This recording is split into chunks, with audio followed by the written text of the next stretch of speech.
Bismillahirrahmanirrahim. Assalamu alaikum. How are you, all of you? I hope you are fine. Dear student, last lecture के अंदर हमने बात की थी ऑक्सीडाइजिंग एंड रिड्यूसिंग एजेंट के बारे में। तो चलिए एक बार फिर हम मेन पॉइंट्स को रिवाइज कर लेते हैं। Oxidizing agent is a species which oxidizes a substance and itself get reduce is called oxidizing agent. फिर मैंने आपको बताया था कि ऑक्सीडाइज क्या होता है और रिड्यूस क्या होता है। ऑक्सीडाइज मैंने कहा था कि a species which loss electron is called oxidation and the species is called oxidize and the species which gain electron after gaining electron the species is called the term is called reduction and the species is called reduce। फिर मैंने आपको काफ़ी example बता दी थी कि हमारे पास KMnO4, K2Cr2, HNO3 और chlorine हमारे पास ऑक्सीडाइजिंग एजेंट हैं। उसके बाद हमने रिड्यूसिंग एजेंट की बात की थी। Reducing agent is a species which reduce other substance and itself get oxidized is called reducing agent. Reducing agent के बारे में बताया था कि हर वो स्पीशीज़ जो खुद को कम करे और दूसरों को ऑक्सीडाइज करे, उस स्पीशीज़ को बोला जाता है रिड्यूसिंग एजेंट। तो डियर स्टूडेंट, आज के इस लेक्चर में हम बात करने वाले हैं कुछ बेसिक टर्मिनोलॉजीज़ के बारे में, जो कि आगे हमारे पास इस चैप्टर के अगले टॉपिक्स को समझने के लिए हमारे पास बहुत काम आएंगे।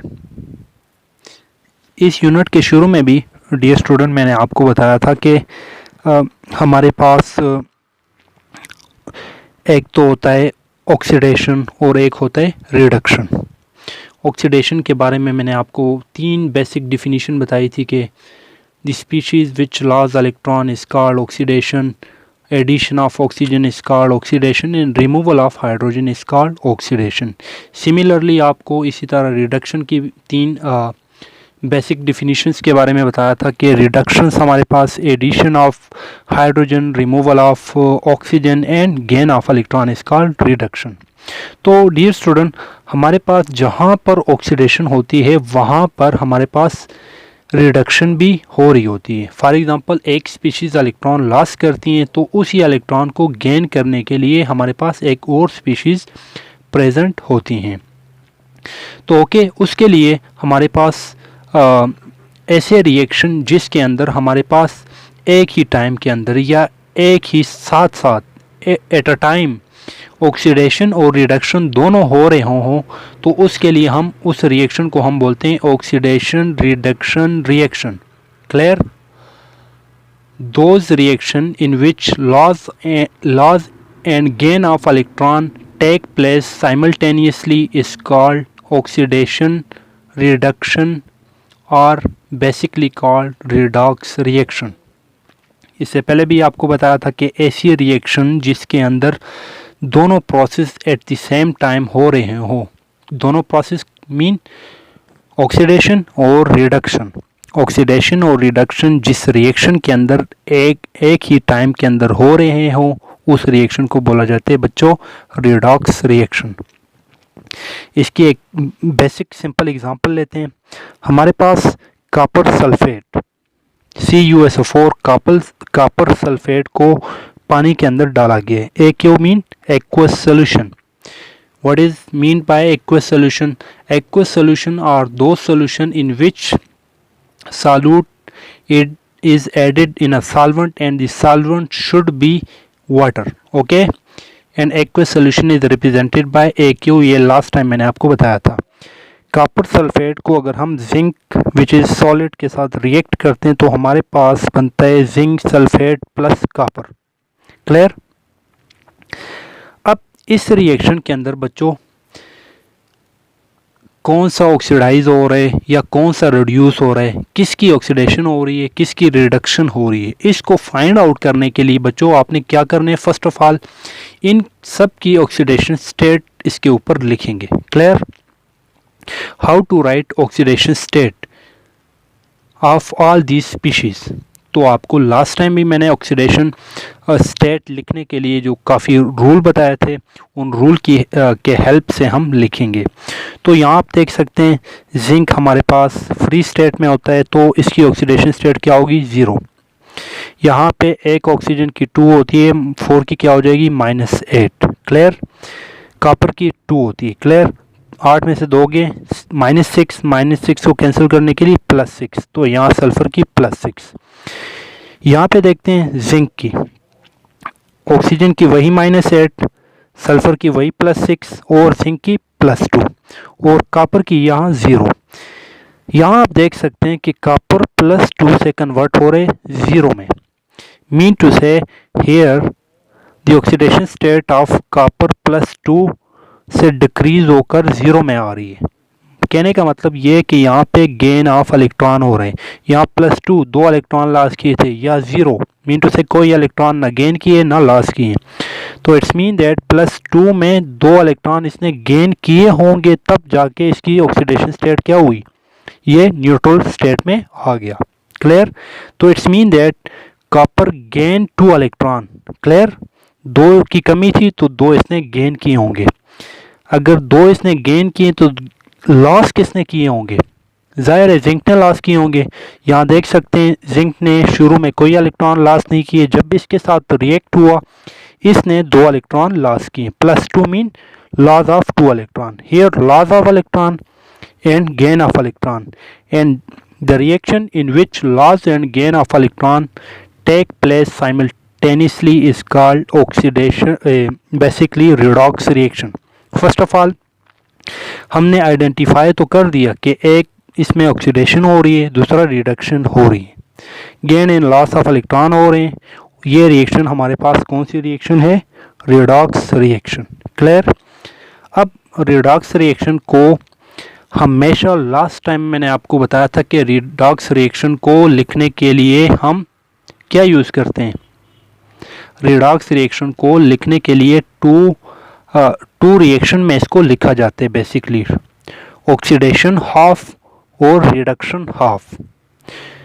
2 हाफ रिएक्शन लिखेंगे, एक रिएक्शन को 2 हाफ रिएक्शन की मदद से शो किया जाता है।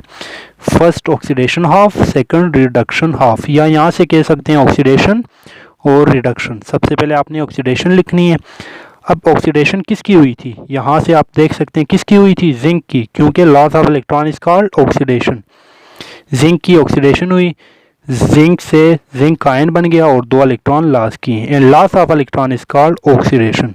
Now here copper gain these 2 electron to form reduction, and gain of electron is called reduction. Here we see that redox reaction can be represented by 2 half reaction, and that half reaction is called oxidation half and reduction half. Now come to the second example which is written in your book.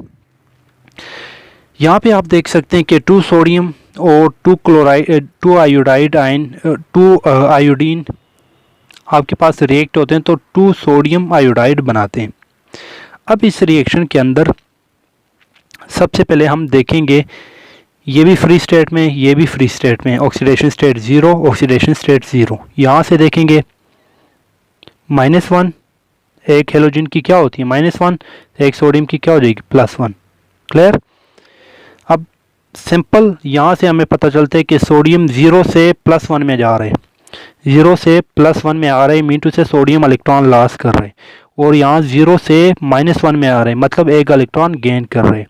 Sodium loss of electron, iodine gain of electron. Clear.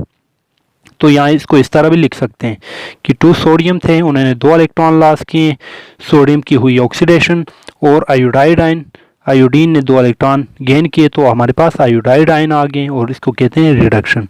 तो similarly इस reaction को भी हम with the help of इस oxidation half और reduction half की मदद से लिख सकते हैं। So this is all about redox reaction. Clear. I hope redox reaction आपको क्लियर हो चुका है। चलिए नेक्स्ट आगे बढ़ते हैं।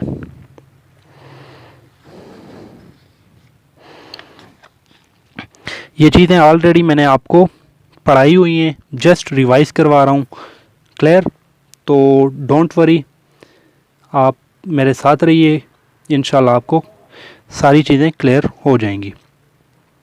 Okay, next topic is electrochemical cell. Last time भी अगर आपको याद हो व्हाट इज़ इलेक्ट्रोकेमिकल सेल, आपको इसी तरह की डायग्राम मैंने बना के दी थी जिसमें आपको बताया था कि ऐसा डिवाइस जो आपके पास इलेक्ट्रिकल एनर्जी को केमिकल में और केमिकल एनर्जी को इलेक्ट्रिकल एनर्जी में कन्वर्ट करते हैं, उस डिवाइस को बेसिकली बोला जाता है इलेक्ट्रोकेमिकल सेल। क्लियर हो गया? So by definition a device in which interconversion of electrical and chemical energy take place is called electrochemical cell। Okay, same वही बात लिखी हुई है कि हमारे पास ऐसा डिवाइस जो इलेक्ट्रिकल और केमिकल एनर्जी की इंटरकन्वर्जन करता है, उस सेल को हम बोलेंगे इलेक्ट्रोकेमिकल सेल। क्लियर? अब स्टूडेंट के माइंड में ये क्वेश्चन आता है कि यहाँ पे तो लिखा हुआ है कि electrical energy is converted into chemical, mean to say बिजली से, या बिजली कहते हैं ना इलेक्ट्रिकल एनर्जी, बिजली से हम केमिकल बनाते हैं और केमिकल से हम बिजली बनाते हैं। ये तो आप लोगों ने डेली लाइफ में देखा होगा कि केमिकल की मदद से इलेक्ट्रिसिटी को जनरेट करते हैं, जैसा कि सेल, गाड़ियों के अंदर जो सेल लगता है उस सेल्स में क्या होता है, केमिकल होते हैं, केमिकल की मदद से हम क्या जनरेट करते हैं, electrical energy. But daily life में आपने ऐसी कोई चीज़ नहीं देखी जिसमें इलेक्ट्रिकल एनर्जी या बिजली की मदद से किसी भी केमिकल को बनाते हैं। क्या आपने देखा है? मैंने तो नहीं देखा। बहरहाल यहाँ पे जो वर्ड लिखा हुआ है electrical energy is converted into chemical energy, का मतलब ये बिल्कुल नहीं है कि हमारे पास इलेक्ट्रिकल एनर्जी की मदद से केमिकल को बनाते हैं। इसका मतलब ये है कि हम इलेक्ट्रिकल एनर्जी की मदद से किसी भी केमिकल रिएक्शन को कैरी आउट करते हैं। क्लियर? इलेक्ट्रिकल एनर्जी की मदद से केमिकल रिएक्शन को कैरी आउट करते हैं। बहुत सारी केमिकल रिएक्शन ऐसी होती हैं जिसको हम इलेक्ट्रिसिटी की मदद से करते हैं। हम आगे इस तरह की बहुत सारी रिएक्शन देख लेंगे कि इलेक्ट्रिसिटी की मदद से इस रिएक्शन को क्यों करते हैं, इसका फ़ायदा क्या होता है और कौन कौन सी रिएक्शन मतलब हमारे पास बिजली की मदद से करवा सकते हैं। क्लियर? तो I hope this is clear now that electrical energy is converted into chemical energy doesn't mean that electricity is converted into chemical. It's mean that with the help of electric current, yeah, you can say that chemical reaction take place by using electric current. Clear? chemical reaction को मतलब proceed करवाया जाता है, chemical reaction को carry out किया जाता है, किसको यूज़ करके, इलेक्ट्रिक करंट को यूज़ करके। क्लियर? ये जो मैंने बात अभी एक्सप्लेन की वो यही बात लिखी गई है कि केमिकल रिएक्शन करवाया जाता है, केमिकल रिएक्शन करवाया जाता है किसको यूज़ करके, इलेक्ट्रिक करंट को यूज़ करके। क्लियर? ये बात electrical energy is converted into chemical. Clear? और chemical energy is converted into electrical energy. इसकी मैंने आपको एग्जांपल बताई कि हम डेली लाइफ में बैटरीज से इलेक्ट्रिक करंट जनरेट करते हैं। आपके सेल फ़ोन के अंदर जो बैटरीज हैं उनको हम क्या करते हैं, चार्ज करते हैं। चार्ज क्या है, इलेक्ट्रिकल एनर्जी। इलेक्ट्रिकल एनर्जी से हम क्या करते हैं, हमारे पास डेली लाइफ में ये जो घड़ियों का सेल होता है उसके अंदर केमिकल भरते हैं, उस केमिकल के अंदर रिएक्शन होते हैं और उस रिएक्शन से हमारे पास इलेक्ट्रिकल एनर्जी जनरेट होती है। क्लियर? सो ये दो टर्मिनोलॉजी भी आपको क्लियर हो चुकी होंगी। इसके बाद हम आते हैं जी इलेक्ट्रोकेमिकल सेल। ये जो हम बार बार बात कर रहे हैं कि ऐसा डिवाइस जो आपके पास इन दोनों इलेक्ट्रिकल और केमिकल एनर्जी को इंटर कन्वर्ट करता है, इसका ये होता क्या है, बेसिकली दिखने में कैसा है, ये डिवाइस होता क्या है, इसकी बात करते हैं। Clear? So what is electrochemical cell? आपके माइंड में तो ये ज़रूर क्वेश्चन आना चाहिए कि इलेक्ट्रोकेमिकल सेल, अभी तक हम इसको डिस्कस कर रहे हैं, होता क्या ये।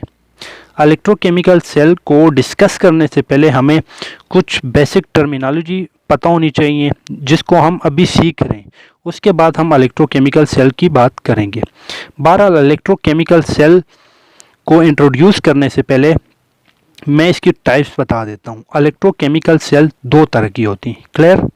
इलेक्ट्रोकेमिकल सेल दो तरह के होते हैं, एक को बोलते हैं इलेक्ट्रोलाइटिक सेल और दूसरे को बोला जाता है वोल्टिक सेल, या इसका दूसरा नाम होता है गैल्वानिक सेल। क्लियर? ये बात क्लियर है? अब यहाँ पे मैंने पॉइंट नंबर 1 में बात की थी कि इलेक्ट्रिक करंट की मदद से किसी भी केमिकल रिएक्शन को कैरी आउट करते हैं। तो ऐसा डिवाइस जिसके अंदर इलेक्ट्रिक करंट की मदद से किसी भी केमिकल रिएक्शन को कैरी आउट करते हैं, उस particular type of electrochemical cell को बोलते हैं electrolytic cell. Is that clear? Now second, voltaic cell और गैल्वानिक सेल। इसमें आपको बताया कि केमिकल रिएक्शन की मदद से इलेक्ट्रिक करंट को जनरेट किया जाता है। ऐसा डिवाइस जिसमें केमिकल की मदद से इलेक्ट्रिक करंट को जनरेट करवाया जाए, उस डिवाइस को बोला जाएगा गैल्वानिक सेल या voltaic cell. I hope these two terminology is clear for you. Clear? ये टाइप्स मैंने इसलिए भी बताई क्योंकि यहाँ पर मैंने आपको ये बातें क्लियर करवा दी। I hope electrochemical cell is clear and its type is also clear. तो स्टूडेंट, जो बात मैंने आपको लास्ट टाइम बताई इसको ज़रूर आपने माइंड में रखना है। Very important point. अक्सर जो स्टूडेंट होते हैं इस वर्ड को मिस यूज़ करते हैं कि इलेक्ट्रिकल एनर्जी से केमिकल बनाते हैं। केमिकल नहीं बनाते, बल्कि इलेक्ट्रिकल एनर्जी की मदद से किसी भी केमिकल रिएक्शन को कैरी आउट करते हैं। क्लियर? नाउ स्टूडेंट, आगे चलते हैं। आगे हमारे पास टॉपिक है इलेक्ट्रोलाइट्स।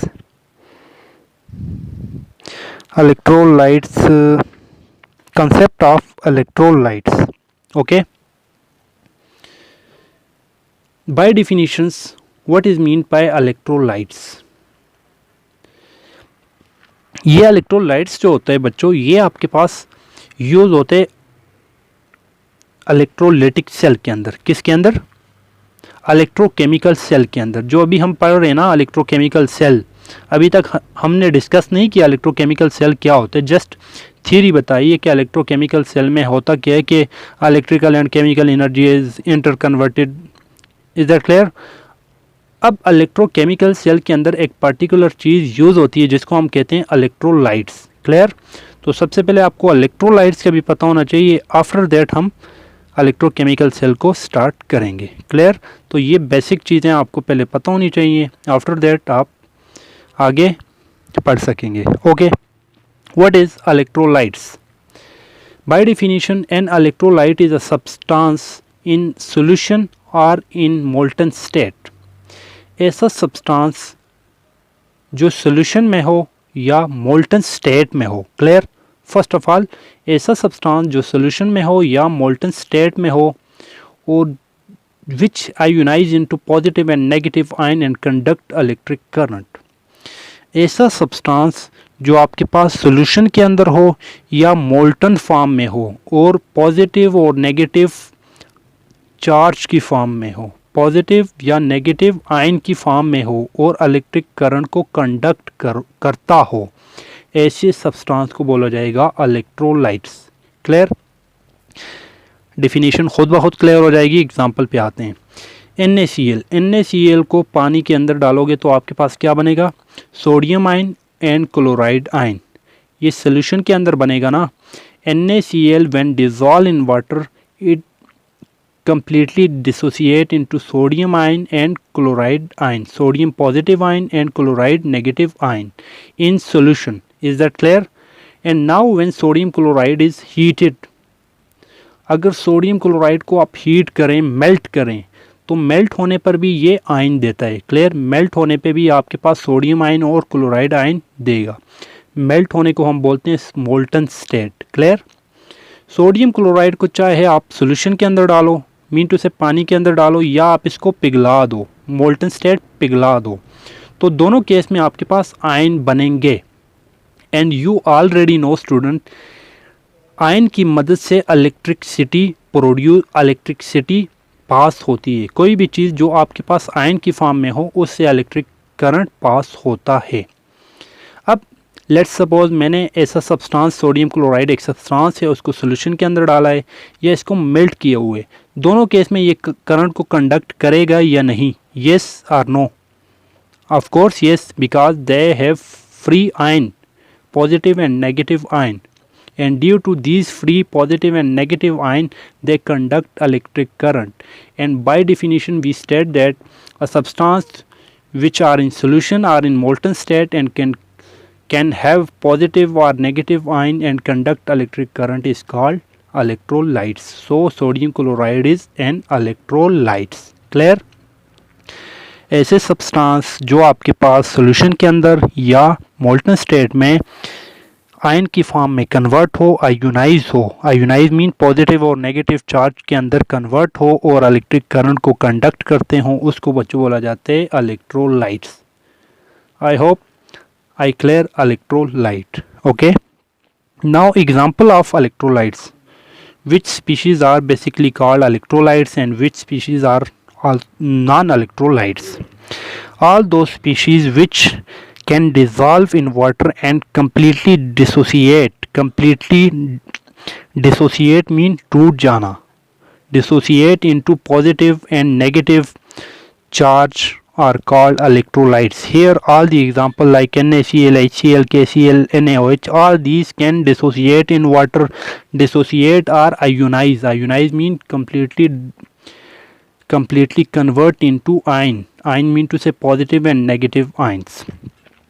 ये सारी स्पीशीज़ आपके पास पानी के अंदर या इसको आप पिघला दें तो आपके पास कन्वर्ट होती हैं आयंस की फॉर्म में. इनके ये आयन बनते हैं, इसके ये, इसके ये, इसके ये और इसके ये.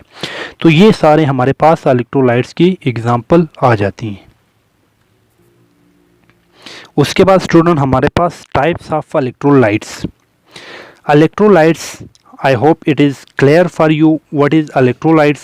And now student, come to the types of electrolytes. There are basically three types of electrolytes: strong electrolyte, weak electrolytes and non-electrolytes, which we are discuss in next lecture inshallah. Okay, now student, I hope time ज़्यादा हो गया, इसलिए मैंने तो सोचा था कि इनको भी आगे डिस्कस कर लूँ, लेकिन वीडियो का टाइम काफ़ी ज़्यादा हो गया, इसलिए हम चले एक बार फिर हम मेन पॉइंट्स को आज जो डिस्कस किए उसको रिवाइज कर लेते हैं. तो डियर स्टूडेंट, आज के लेक्चर में हमने जो डिस्कस किया, सबसे पहले हमने डिस्कस किया redox reaction. By definition what is redox reaction? All those reaction in which oxidation and reduction take place simultaneously is called redox reaction. And all redox reaction can be represented by two half reaction, that is oxidation half and reduction half. Point number 2, electrochemical cell. What is electrochemical cell? A device in which interconversion of electrical and chemical energy take place is called electrochemical cell. And I clear that electrochemical cell can all those reaction which can be carried out with the help of electric current are basically knowing that electrical energy is converted into chemical energy. Okay, and we also discussed the types of electrochemical cell. There are two types of electrochemical cell, that is electrolytic cell and galvanic cell. Point number 3, electrolytes. What is meant by electrolytes? All those species which completely ionize into solution or in molten state and can conduct electric current are basically called electrolytes.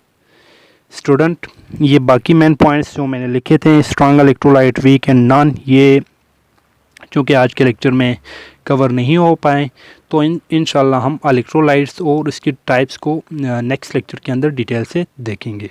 तो चलिए homework पे आते हैं. Student, आपका homework ये है कि आपने होल लेक्चर को वर्कशीट के ऊपर लिखना है. एंड इसके अलावा अगर आपको कोई पॉइंट क्लियर ना हो तो आप मुझसे ज़रूर क्वेश्चन कर सकते हैं. इंशाल्लाह मैं आपको हर क्वेश्चन का आंसर करूँगा. आज के लेक्चर में इतना ही. स्टूडेंट, अपना ख्याल रखिएगा. थैंक्स. अल्लाह हाफिज़.